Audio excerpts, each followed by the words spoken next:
ഒരു 5 മിനിറ്റ് നിങ്ങൾ എനിക്ക് വേണ്ടി ഒന്ന് മാറ്റി വെക്കുക. ഞാൻ ഈ കാണിക്കുന്ന ഫുട്ടേജ് നിങ്ങൾ ജസ്റ്റ് ഒന്ന് കണ്ടു നോക്കുക.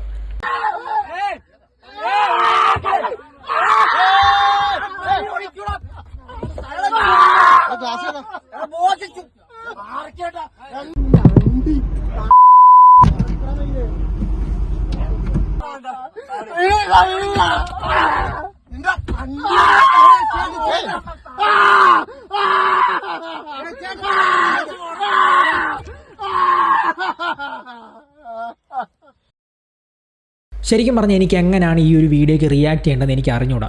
ഇനിയിപ്പം ഞാൻ പറയാൻ പോകുന്ന കാര്യങ്ങൾ ചിലപ്പം കേട്ട് കഴിഞ്ഞാൽ നിങ്ങൾക്ക് കുറച്ച് റോങ് ആണെന്ന് തോന്നും. പക്ഷേ അവർ ചെയ്ത പ്രവൃത്തിയും ഞാൻ പറയാൻ പോകുന്ന കാര്യങ്ങളും വെച്ച് നോക്കിക്കഴിഞ്ഞാൽ ഞാൻ പറയാൻ പോകുന്ന കാര്യങ്ങൾ മച്ച് മോർ ബെറ്ററാണ്. കള്ളു കുടിച്ച് 5-6 പേരെ കൂട്ടി വന്ന് ഒരാളെ പട്ടിയെ തല്ലുന്ന പോലെ തല്ലുന്നതല്ല ചങ്കൂറ്റം എന്ന് പറയുന്നത്. നിങ്ങൾക്ക് എന്തെങ്കിലും പറയാനുണ്ട് എന്നുണ്ടെങ്കിൽ, അല്ലെങ്കിൽ എന്തെങ്കിലും മിസ്റ്റേക്സ് കണ്ടു എന്നുണ്ടെങ്കിൽ അന്തസ്സായിട്ട് നമ്മുടെ മുമ്പിൽ വന്ന് പറയുക, ബ്രോ ഇന്നതാണ് പ്രശ്നമെന്ന് പറഞ്ഞാൽ നമ്മൾ അക്സെപ്റ്റ് ചെയ്യും. ഇനി അഥവാ നിങ്ങളുടെ ഭാഗത്താണ് മിസ്റ്റേക്സ് എന്നുണ്ടെങ്കിൽ നിങ്ങളായിട്ട് അത് അക്സെപ്റ്റ് ചെയ്ത് മൂവ് ഓൺ ചെയ്യും. അല്ലാതെ ഒരാളെ ഇതുപോലെ വഴി തടഞ്ഞു വെച്ച് പട്ടിയെ തല്ലുന്ന പോലെ അല്ല തല്ലണ്ടേ, തല്ലി തീർത്തിട്ടല്ല ചങ്കൂറ്റം കാണിക്കണ്ടേ. സ്വന്തം പാഷനെ പ്രൊഫഷനാക്കി ഈ ഫീൽഡിൽ നിൽക്കുന്ന ഒരുപാട് ആൾക്കാർ എനിക്ക് പേഴ്സണലി അറിയാം. എന്തിന്, സ്വന്തം ഭാര്യയുടെ കെട്ടുതാലി വരെ പണയം വെച്ചിട്ട് ക്യാമറയും യൂണിറ്റും എടുത്ത ആൾക്കാരെ എനിക്ക് പേഴ്സണലി അറിയാം. ഇതെല്ലാം എന്തെങ്കിലും ഒരു ദിവസം തിരിച്ചു കിട്ടും, അല്ലെങ്കിൽ എന്തെങ്കിലും ഒരു ദിവസം ഫേമസ് ആകാം, 10 ആൾക്കാർ അറിയുന്ന പോലെ ആളാകാം എന്നുള്ളതിൻ്റെ ബേസിലൊന്നും അല്ല ചെയ്യുന്നത്. അവർക്ക് ഈ ഒരു ഫീൽഡിനോടുള്ള ഇഷ്ടം കൊണ്ട് ഒരു പടം എടുത്തു കഴിഞ്ഞാൽ, ഞാൻ ഇതിന് മുന്നേ പറഞ്ഞിട്ടുണ്ട്, ഒരു 10 പടം എടുത്താൽ അതിനകത്തുനിന്ന് ഒരു പടം കിട്ടുമ്പോൾ നമുക്കുണ്ടാകുന്ന ഒരു സന്തോഷമുണ്ട്, അത് ചില്ലറയൊന്നുമല്ല. ഓരോ ഫോട്ടോഗ്രാഫർമാരും ഓരോ വർക്ക് എടുക്കുമ്പോഴും എത്രത്തോളം നല്ല രീതിയിൽ ഔട്ട്പുട്ട് കൊടുക്കാൻ പറ്റുമോ എന്നുള്ള രീതിക്കാണ് ഓരോ ഫോട്ടോഗ്രാഫർമാരും ഓരോ വർക്കും എടുക്കുന്നത്. നിങ്ങൾ ഓരോ 5 മിനിറ്റും ഒരു വർക്ക് എടുക്കാൻ വരുന്ന ഓരോ ഫോട്ടോഗ്രാഫർമാരെ നിങ്ങൾക്ക് നോക്കിക്കഴിഞ്ഞാൽ അറിയാം. അവർ ഓടുന്ന ഓട്ടം, ഒരു മൊമെൻറ്റ് കിട്ടാൻ വേണ്ടിയിട്ട് അവർ എന്തൊക്കെ ചെയ്യുന്നു, എവിടെയൊക്കെ പോയി നിൽക്കുന്നു, എങ്ങനെയൊക്കെ കാണിക്കുന്നു എന്ന് നിങ്ങൾക്ക് തന്നെ നോക്കിക്കഴിഞ്ഞാൽ അറിയാം. എന്തിന്, ലാസ്റ്റ് പോകാറാവുമ്പോൾ പോലും ക്ലയൻറ്റ് വന്ന് പറയാണ്, ബ്രോ വേണ്ട മതി, ഇത്രയും പടം മതി എന്ന് പറഞ്ഞിട്ട് മടുത്തിരുന്ന് കഴിഞ്ഞാൽ പോലും ബ്രോ ഒരു 5 മിനിറ്റ് നിൽക്ക്, നല്ല പടം കിട്ടുമെന്ന് പറഞ്ഞ് പിടിച്ചു നിർത്തുന്നതാണ് ഓരോ ഫോട്ടോഗ്രാഫർമാരും. നമുക്കും കുടുംബങ്ങളുണ്ട് ബ്രോ, നമുക്കും ഫാമിലി ഉണ്ട്, നമ്മളെ നോക്കിയിരിക്കുന്ന ഒരുപാട് ആൾക്കാരുണ്ട്.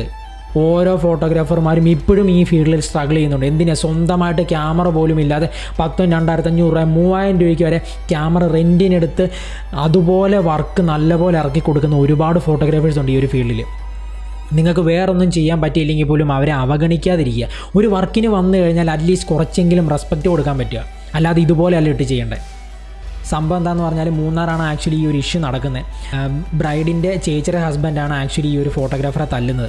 തലേന്ന് ഇവർ റൂമിൽ സ്റ്റേ അടിക്കാൻ വരുന്ന ടൈമിൽ ഈ ഫ്രണ്ട്സ് എല്ലാം കൂടി അവിടെ ഇരുന്ന് വെള്ളോടിയും പരിപാടിയൊക്കെ ആയിട്ട് മൊത്തം കുളമാക്കി വെച്ചേക്കായിരുന്നു. അപ്പോൾ ഇവർക്ക് അവിടെ സ്റ്റേ അടിക്കാൻ കുറച്ച് പാടുണ്ടായിരുന്നു.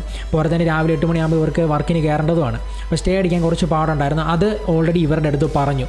പോരാത്തതിന് ഈ വർക്ക് മാനേജ് ചെയ്യുന്ന ഒരു പയ്യൻ്റെ അടുത്തും ഇവർ ഈ കാര്യങ്ങൾ ഡീറ്റെയിൽ ആയിട്ട് പറഞ്ഞിട്ടുണ്ടായിരുന്നു. സോ ആ പയ്യനും ഇതിൻ്റെ ഇടയ്ക്ക് ഇടപെട്ടു. ഇനി ചിലപ്പം അതിൻ്റെ ചുരുക്കാണോ എന്താണെന്ന് അറിയില്ല, അന്ന് രാത്രി ഈ പയ്യനെ ആ ഫ്രണ്ട്സ് എല്ലാം കൂടിയിരുന്ന് നല്ലപോലെ ഇടിച്ചിട്ടുണ്ടായിരുന്നു.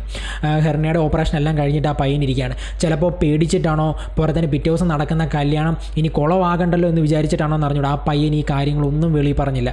വർക്ക് തീർന്ന ടൈമിൽ ഈ ഫോട്ടോഗ്രാഫർ അടുത്ത് വന്നിട്ട് ഇങ്ങനൊരു സംഭവം ഉണ്ടായി എന്ന് പറഞ്ഞപ്പോൾ തൻ്റെ കൂടെയുള്ള വ്യക്തിയാണ്, തൻ്റെ കൂടെയുള്ള സഹപ്രവർത്തകനാണ് എന്നുള്ള ആ ഒരൊറ്റ കാര്യത്തിൻ്റെ പേരിൽ ക്ലയൻറ്റിൻ്റെ അടുത്ത് വന്നിട്ട് ഇങ്ങനെ ഒരു കുറച്ച് പ്രശ്നങ്ങൾ ഉണ്ടായിട്ടുണ്ട് എന്ന് ആൾ പറഞ്ഞിട്ടുണ്ടായിരുന്നു.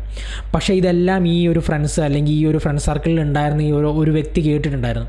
ഇവരതിൻ്റെ മൊത്തത്തിൽ സ്വാഭാവികമായിട്ടും കേട്ട് കഴിയുമ്പോഴത്തേനും എന്താണ് ഒരിതുണ്ടാവും. കാരണം ഇത്ര ആൾക്കാരുടെ മുന്നിൽ വെച്ച് നാണം കെടുത്തില്ല എന്നുള്ളൊരു പേരായിരിക്കും. പോരാത്തതിന് അവർ നല്ലപോലെ മദ്യപിച്ചിട്ടും ഉണ്ടായിരുന്നു. തിരിച്ച് വീട്ടിലേക്ക് കയറാൻ, ചെറുക്കനും പെണ്ണും വീട്ടിലേക്ക് കയറാൻ പോകുന്ന ആ ഒരു മൊമെൻറ്റ് എടുക്കാൻ വേണ്ടിയിട്ട് ഇവർ പോകുന്ന ടൈമിൽ പുറകെ ചേസ് ചെയ്ത് വന്ന് ഫ്രണ്ടിൽ വണ്ടി കൊണ്ടുപോയി ചവിട്ടി ഇവരായിട്ട് ആക്രമിക്കുകയായിരുന്നു.